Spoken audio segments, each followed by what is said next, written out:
السلام علیکم ویورز، آج کی بات کے ساتھ حاضر خدمت ہوں۔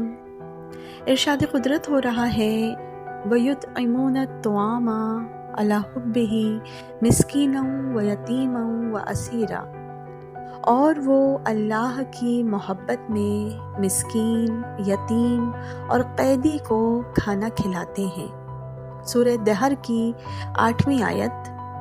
ویورز، یہ آیت اہل ایمان کی اس اعلیٰ صفت کو بیان کرتی ہے جس میں ایثار، خلوص اور بے لوث خدمت کا جذبہ نمایاں ہے۔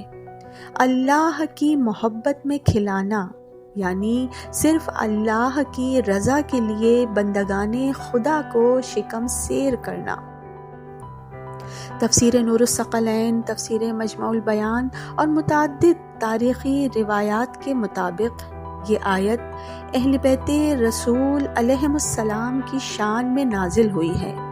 روایت کے مطابق اہل بیت رسول نے 3 روزوں کی نذر مانی اور افطار کے وقت 3 راتیں مسلسل ان کے پاس مسکین، یتیم اور قیدی آئے۔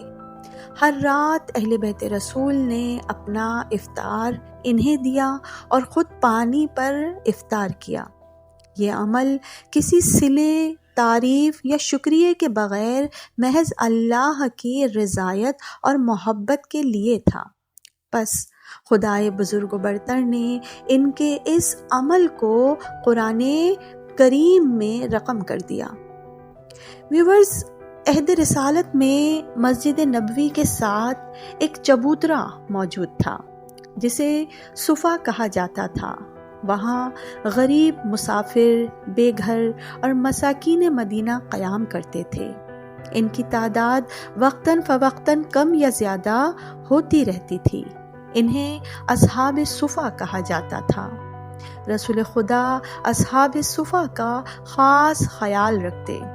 آپ نے ان کی مہمانداری اور قیام و طعام کے انتظام اور دیکھ بھال اپنے ذمے لے رکھی تھی۔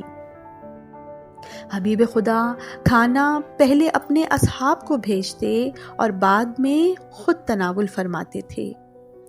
ویورز، روح الحیات میں رسول خدا سے منقول ہے کہ جو شخص کسی مومن کو کھانا کھلائے، حق تعالیٰ اسے جنت کے میووں سے سیر کرے گا، اور جو کوئی کسی مومن کو پانی کا گھونٹ پلائے تو خداوند متعال اسے بہشت کے مشروبات سے سیراب کرے گا۔ بس مومنین کی مہمان نوازی اور کھانا کھلانے کی بڑی فضیلت ہے۔ امام جعفر صادق علیہ السلام ارشاد فرماتے ہیں کہ مہمان جس وقت کسی شخص کے گھر میں داخل ہوتے ہیں تو اس کے اور اس کے گھر والوں کی بخشش کا سامان ساتھ لاتے ہیں، اور جب وہ جاتے ہیں تو میزبان اور اس کے اہل و عیال کے گناہوں کو بھی ساتھ لے جاتے ہیں۔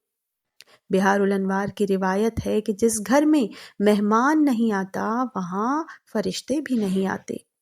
کنز الاعمال کی حدیث ہے، معصوم فرماتے ہیں کہ اونٹ کے کوہان میں چھری اتنا جلد اثر نہیں کرتی جتنی جلدی رزق ان لوگوں کے پاس آتا ہے جو دوسروں کو کھانا کھلاتے ہیں۔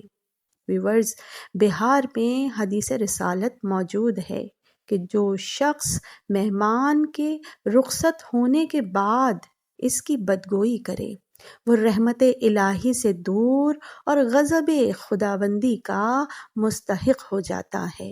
اللہ اکبر۔